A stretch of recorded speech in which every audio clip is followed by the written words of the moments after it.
Hurtful words na nakakasakit na salita.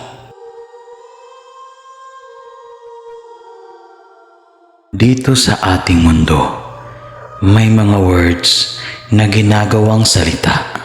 May mga uri ng salita na kinds of words.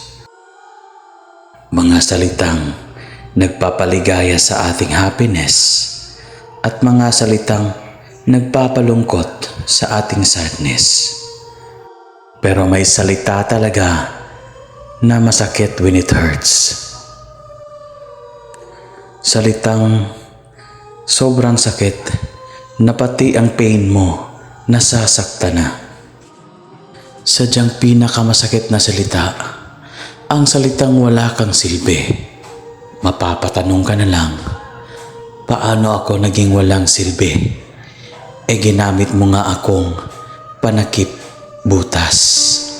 Anong kailangan kong gawin upang malaman mo ikaw ang minamahal ko?